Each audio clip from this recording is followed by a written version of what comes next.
Good morning, class. I am Captain Jennifer Genslinger of Staff Group 10 Alpha. The Colin Powell Lecture Series was established by the CGSC and the CGSC Foundation in 2008 in honor of General Colin Powell, who served as both the chairman of the Joint Chiefs of Staff as the United States Secretary of State.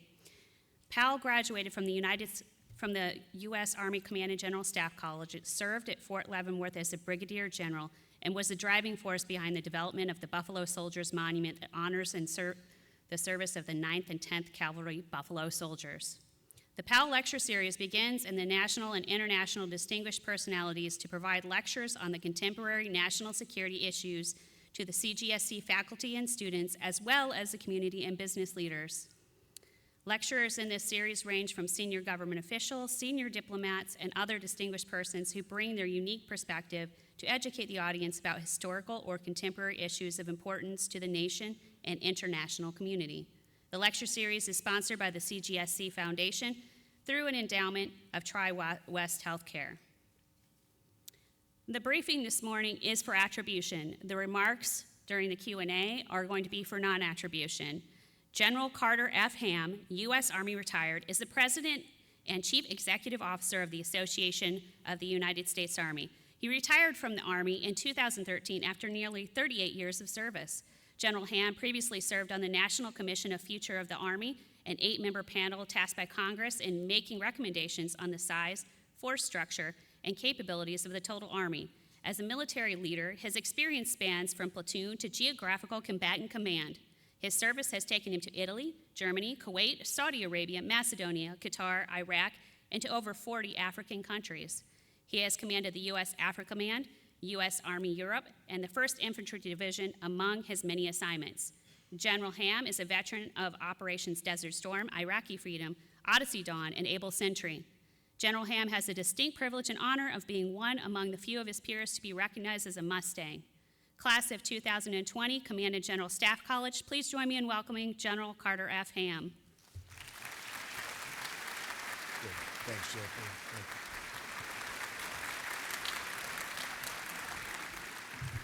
Well, thanks, Jennifer. Where's 10 Alpha?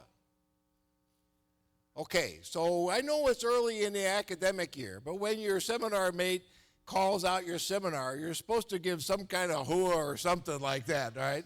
So in future endeavors, we could do that. It's also interesting as we're sitting in the back with Colonel Green, and I recognize this is very early in your academic year, your year here at the Command and General Staff College, and so everybody's on time and in place early on, and that will change, right? And all right, like by May, it's like, okay, I got 30 seconds more. I can get to my seat before the second bell rings and all those good things. But it is great to see, and it's wonderful to have the opportunity to see you so early in the year. So the Deputy Commander is here, General Moretti, and thank you very much for the invitation to join you.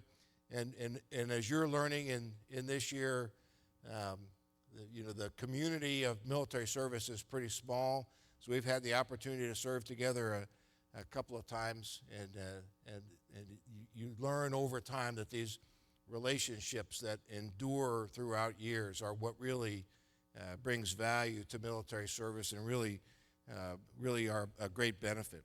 So for the staff and faculty, thanks for all that you do to help the students through a great year. For the international students, welcome.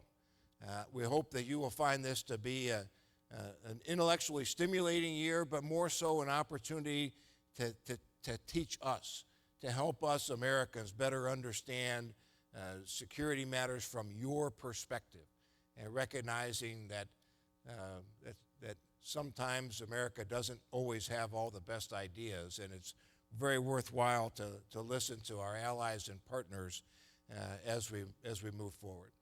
A special shout out to the officers here from the African continent. Africa still holds a very special place in my heart from my last assignment at Africa Command. You know, there's not a lot of Army service that I miss in retirement. Frankly, I don't miss the craziness. I don't miss the late night phone calls. I don't miss the Pentagon. But I do. I miss being in Africa.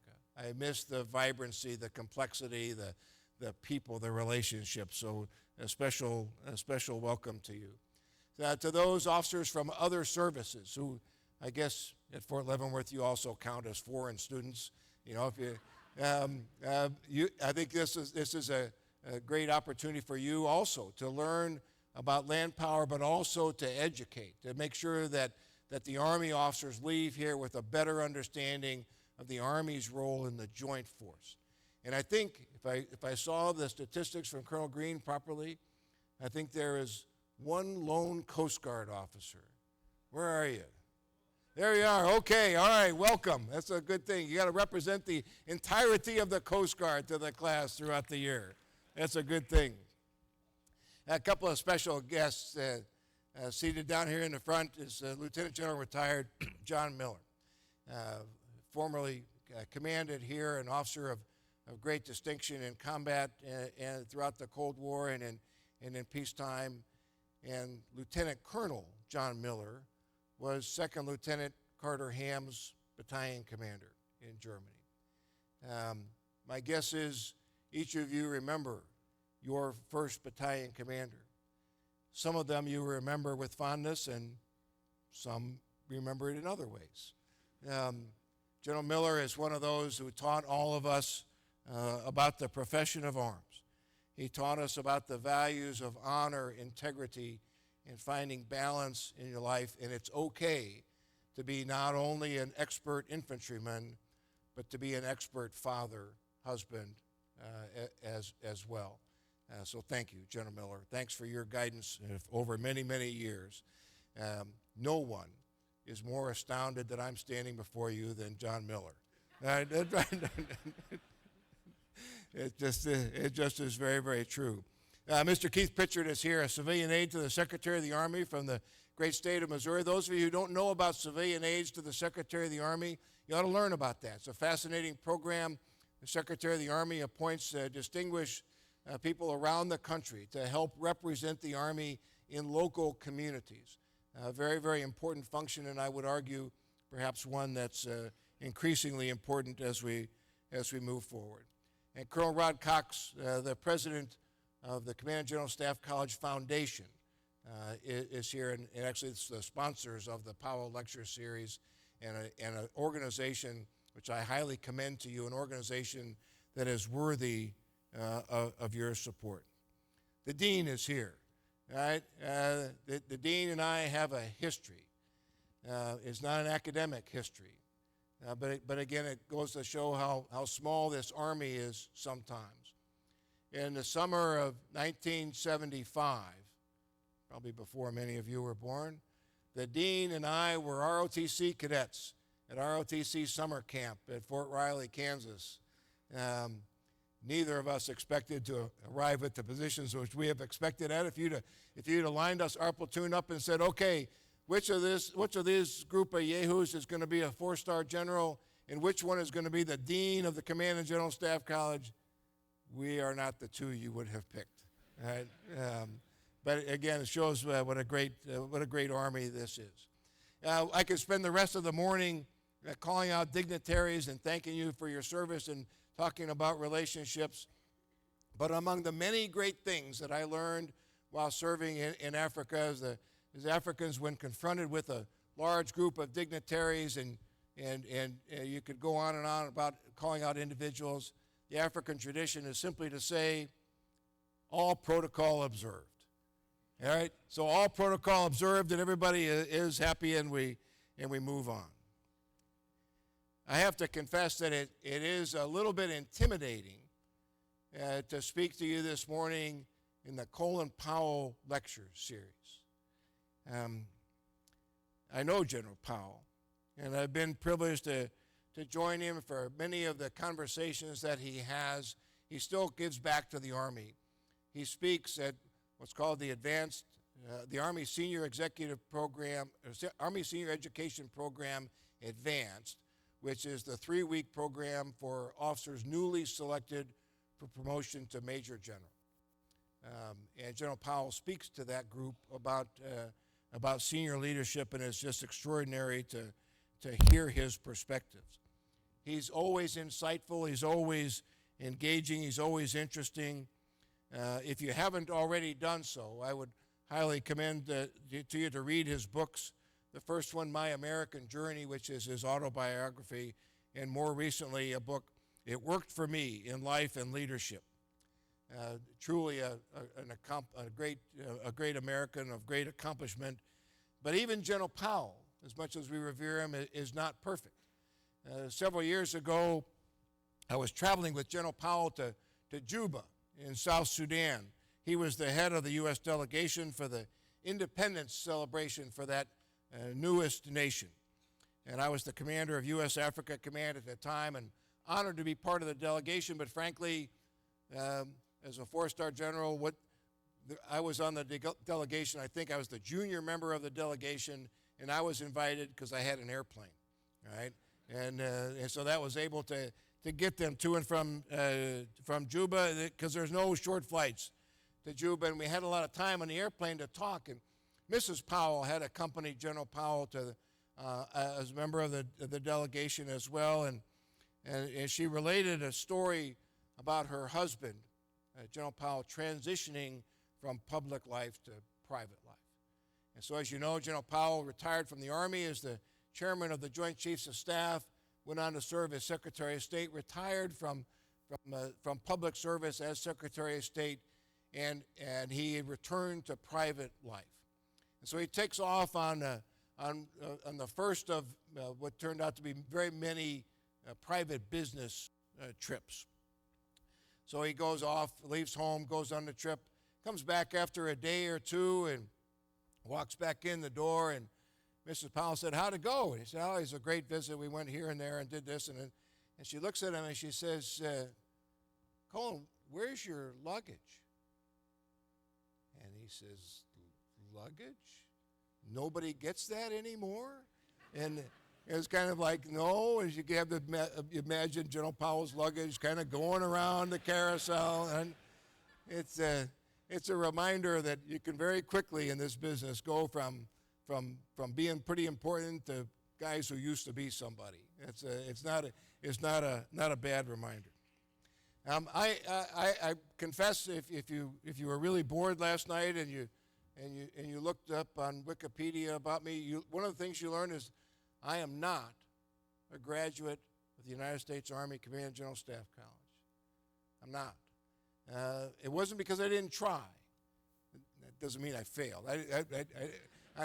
I really tried to come here. I was a major. I was serving out at the National Training Center with the opposing force out there, and I was selected to go to the Staff College, and the infantry branch guy calls and says, "You're going to go to the Navy Staff College."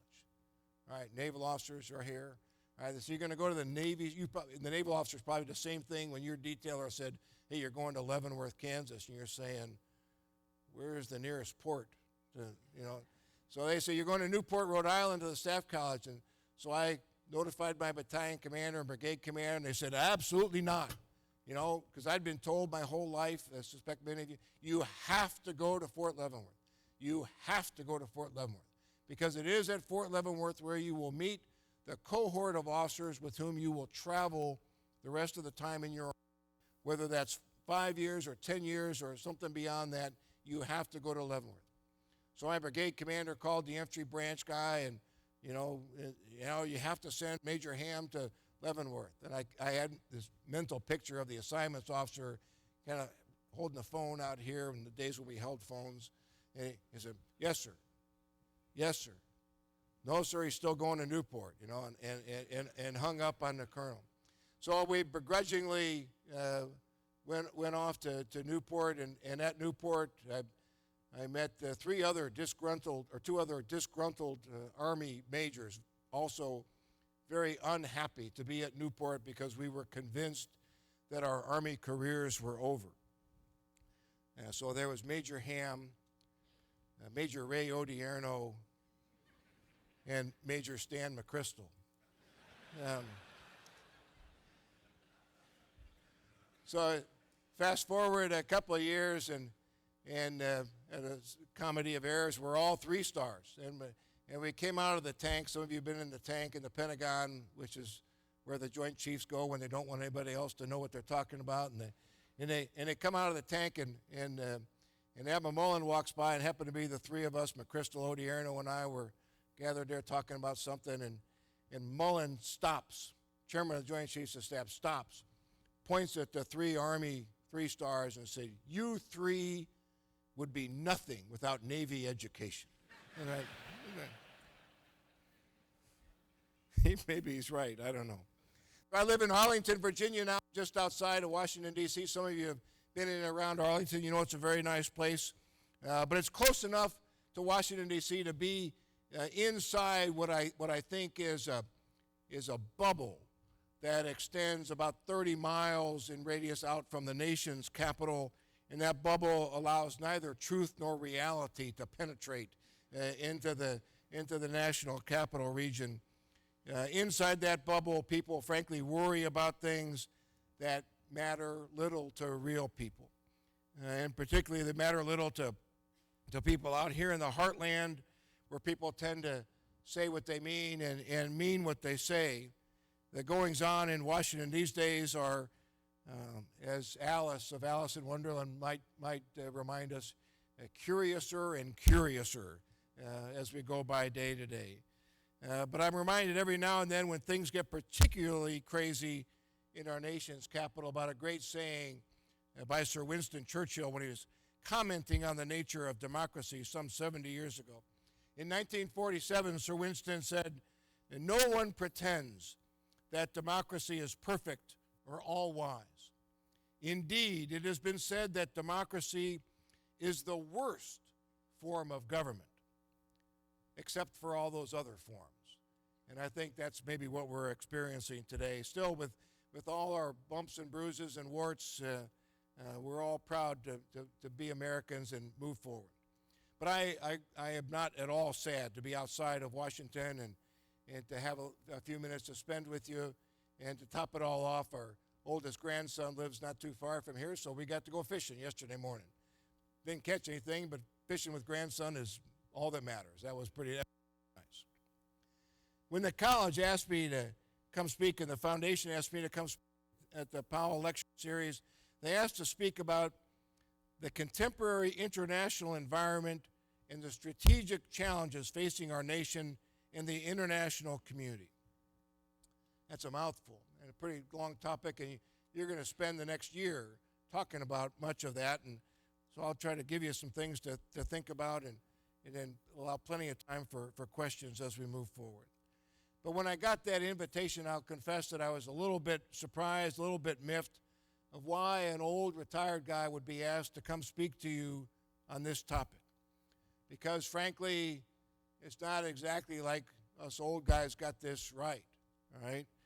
You could make a pretty good argument that we screwed a lot of it up, that we didn't foresee the challenges and the significant changes that led us to where we are today, nor where we go from here. But before I take on the assigned topic, let me first answer the burning question that I know you all really want answered, especially as you are early in embarking on your studies. So I know the question that is forefront in your minds, so we'll just take that up front. How do I become a general? Right? Because I know that's what you're really thinking about. Well, it certainly isn't about having what some would call the right jobs. I served in recruiting command in the thriving metropolis of Lima, Ohio. All right, Lima, Ohio. As a captain, again, not a particularly highly sought-after assignment. Lloyd Austin, who has also spoken here at the Powell Lecture Series, was serving in Indiana in recruiting command at the time, and I remember we were at a conference and commiserating as Grenada was going down, and all of our friends were operating in Grenada, and we were convinced, Lloyd Austin and I were convinced, that our moment had passed and that we would suffer somewhere in the backwaters of recruiting command, and and go wherever the Army took us after that. I was an assistant inspector general. There's a highly sought after assignment, that people are really fighting to get. Later, I served as a doctrine writer at the infantry school. There's a general producing assignment if ever there was one. I missed Panama. I caught only the tail end of Desert Storm as a brigade advisor with the Saudi Arabian National Guard after the fighting had ended. I got one below the zone promotion. That was to lieutenant colonel, and then the Army got wise and didn't do that again. My brigade command was the Infantry Training Support Brigade, the 29th Infantry Regiment at Fort Benning. Such a vital command that it no longer exists. And so he went, but to top it off, as I came out of brigade command, and I went to the highly coveted position to be the Deputy J8 at United States Central Command. There's the path to multiple stars. I can still remember the day General Franks called. He was the commander of Central Command. I had gone down along with a bunch of officers to interview with General Franks, and I was convinced that General Franks is a pretty smart guy, and he would immediately recognize my Napoleonic leadership skills and would make me his executive assistant or chief of plans or the director of his initiative group or something like that. A couple of months after the interview, the phone rings, and please stand by for General Franks. And so he pick up the phone, and, hey, partner. To General Franks, everybody below him was partner because that's easier than remembering their name. So he says, hey, partner, I want you to be the Deputy J8. Yes, sir. He says, that's probably not what you want to do. Yes, sir. He said, well, it gets better. We don't have a J8. I said, oh, this is going to be exciting, So we go on and do those things. All I'm telling you is that jobs don't necessarily matter so much. The most surprised person on the planet when the BG list came out in 2002 was my wife, Christy. She knows you best, right? So I actually had retirement orders, but then 9/11 happened. You say you can't really retire then. I handed her the congratulatory note from General Franks notifying me of my selection for promotion to 1 star. She reads it, rereads it, looks at me, and says, holy shit, what are we going to do now? So that happens, and a series of other miracles ensue. And so many years later, I get promoted to be a 4-star general, and as a 4-star general, you finally get access to the inner sanctum. And about once a quarter, the chief gathers the 4 stars, and you put on black hoods and cloaks, and you're going, and you go into a velvet-lined room, and we decide your fate, right? And so one of the things you learn in that is there's the secretary and the chief give guidance to promotion boards. And so in the guidance to the promotion board to select colonels for promotion to brigadier general, there's some very specific things. They talk about qualities that they're looking for. They say, but you have to pick 2 military intelligence officers. They have to say that or we'd never pick any. All right, so you have to pick 2. You have to pick 2 military intelligence officers, 3 logisticians, 1 special forces, 2 aviators, and on and on and on. And then in the very, very fine print, kind of at the bottom of the page in a footnote, it says, and in addition to all those, you must select 1 officer for promotion to give the rest of the Army hope. Right? So that's how you become a general, right? That's how I became a general. You may know some people who got promoted the same way, right? And so that's an interesting thing. So on to the contemporary international environment and the strategic challenges facing our nation and the international community. As General Jimmy McConville was preparing to become the Army's 40th Chief of Staff, I was privileged at the Association of the United States Army to host a dinner for him with the former Army Chiefs of Staff. We've done the same thing for General Milley in 2015. And it's very, very interesting as somebody who never sat in that chair to sit in that group and to listen to the former chiefs kind of provide their insights and their advice to the soon-to-be chief. Very, very interesting stuff. Most of the advice and the comments focused on subjects that you probably would guess they would talk about. The relationship with the Secretary of the Army, your role as a member of the Joint Chiefs of Staff, how do you engage with members of Congress, with the Office of the Secretary of Defense? How do you do general officer management? How do you deal with defense industry? All those kind of chiefly kind of responsibilities. But one of the former chiefs made a very interesting comment that I don't think I quite understood at the time, but as I've thought about it, it really has resonated with me. And one of the former chiefs said to General McConville, "You will," and I wrote this down just to make sure I got the words right, "you will lead the Army in an era that is different than any in our experience." An era that is different than any in our experience.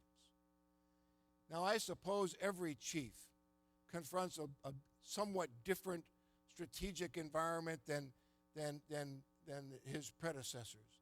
But this comment really, I think, was trying to get at something a little bit different, that we find ourselves in, at least potentially, a fundamentally different environment than that which has existed since the end of World War II. The rules-based, nation-state-centric international order is, if it's not in decline, it's at least in question.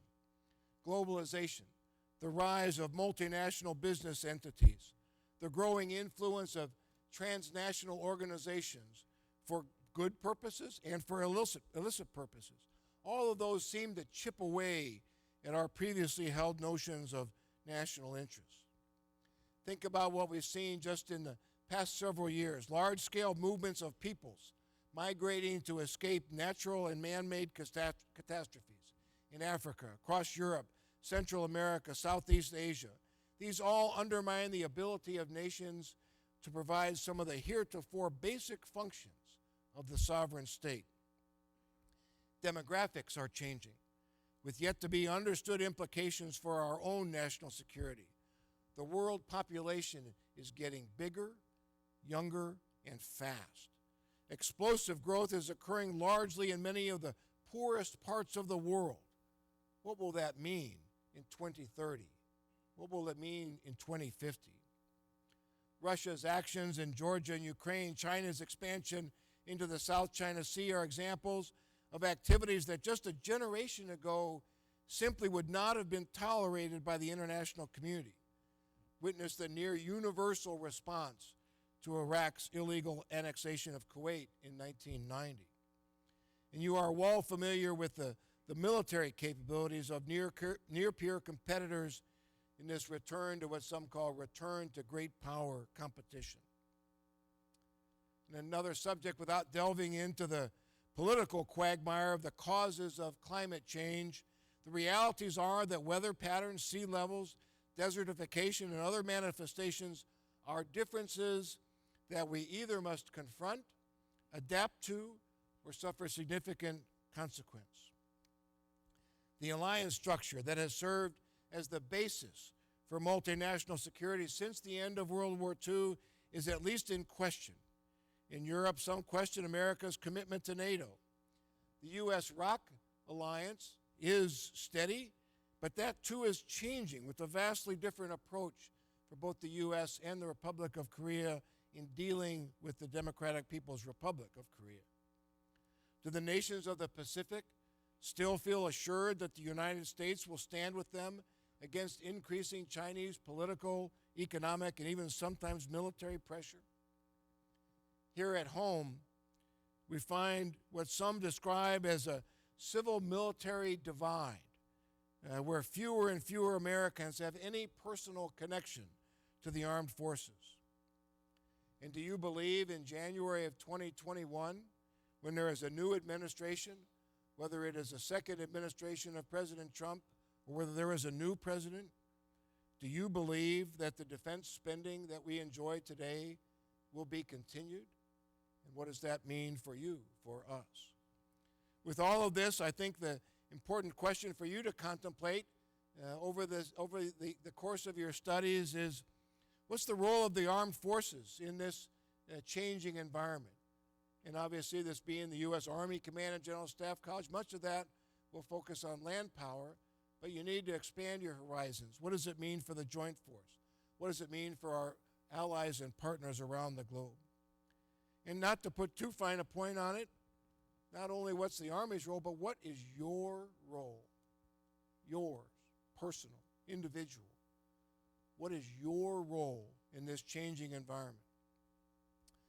I came across a most interesting report on this subject of, what's the role of the military, and one of the introductory sentences to begin the report says, "At no other time in our history has there been such widespread confusion about the size, role, costs, and effectiveness of our armed forces."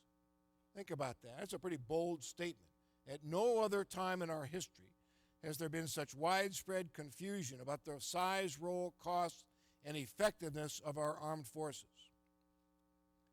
That report was written 14 September 1973. It was an association of the United States Army publication called "Why Do We Need an Army?"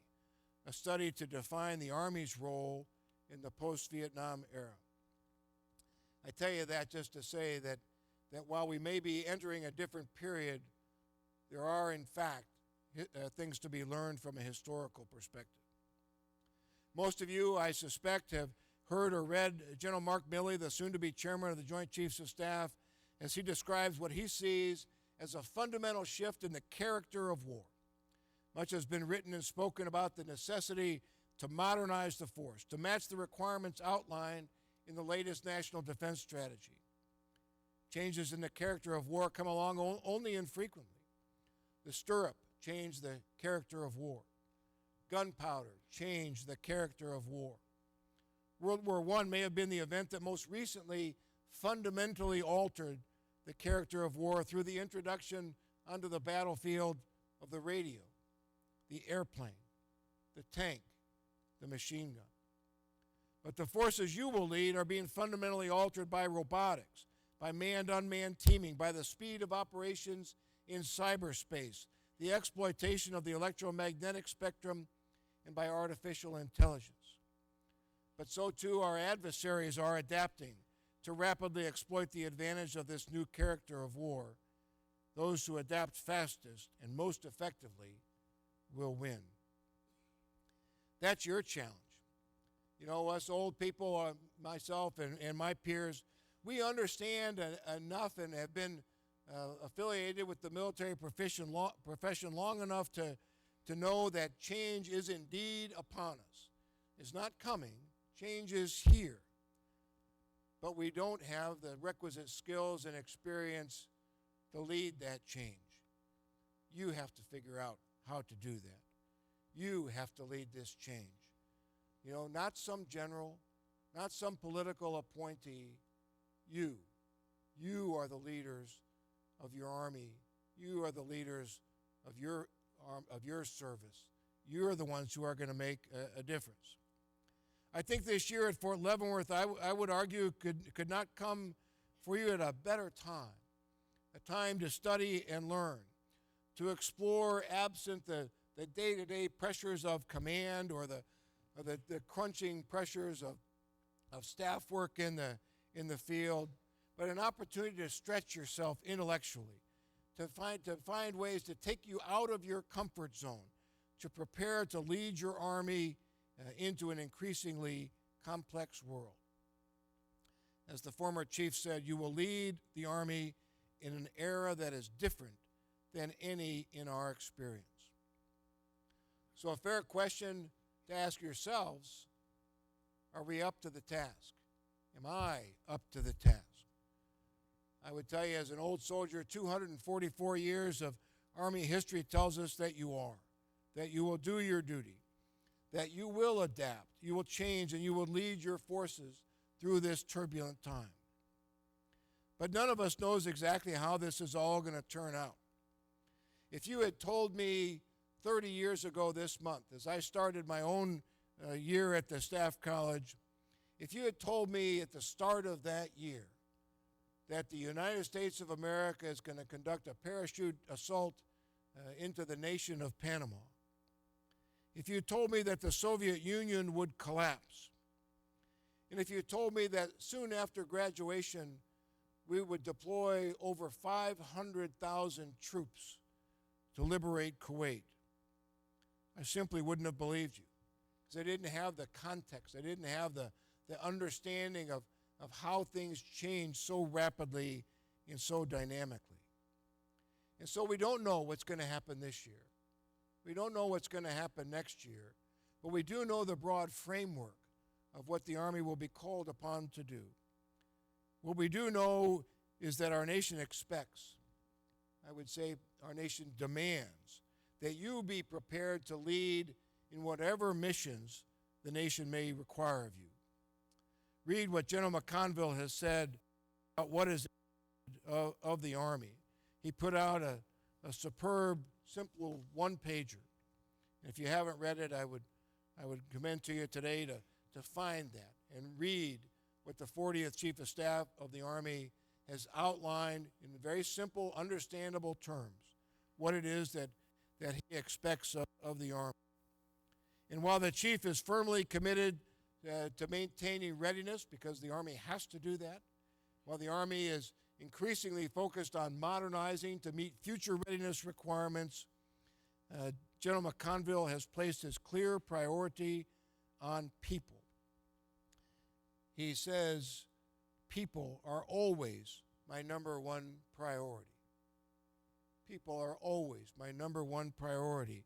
He understands that warfare is an inherently human endeavor, in that while we must have the very best stuff, having the very best stuff doesn't matter if you don't have the very best people. That's you. You don't think of yourselves that way, but that's who you are. I think, one of the challenges is, how do you find your way through all of this complexity?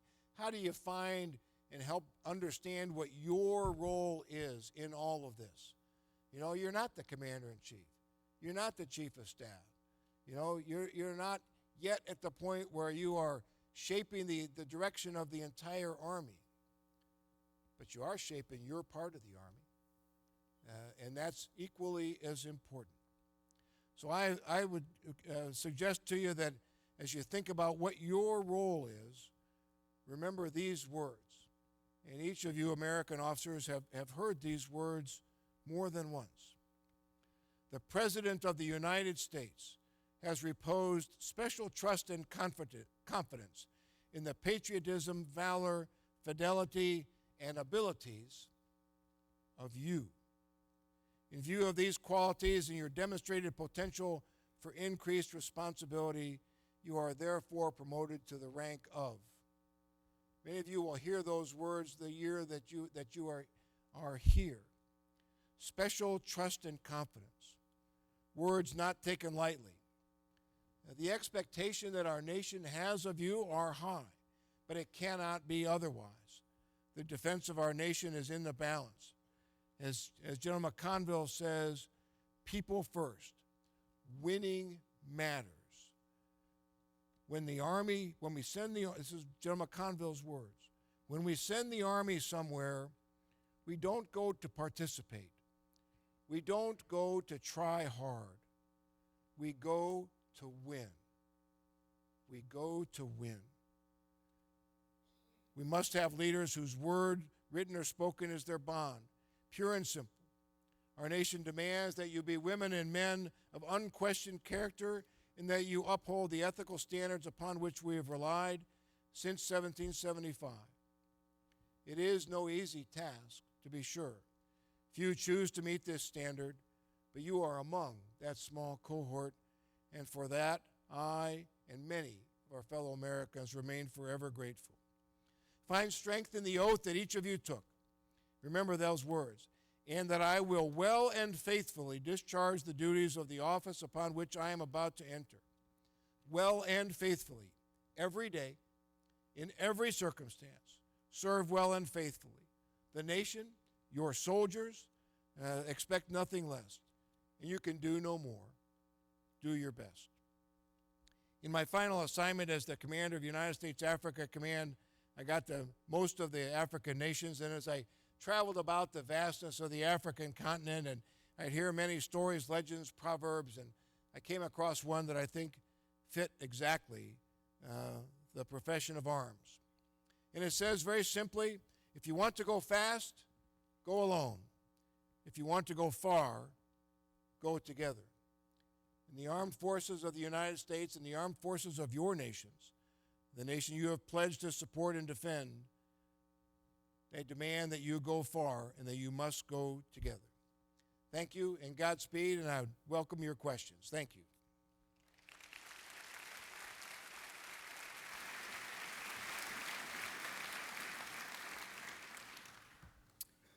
Sir, thank you for those remarks. Just a reminder, guys, the question and answer session is not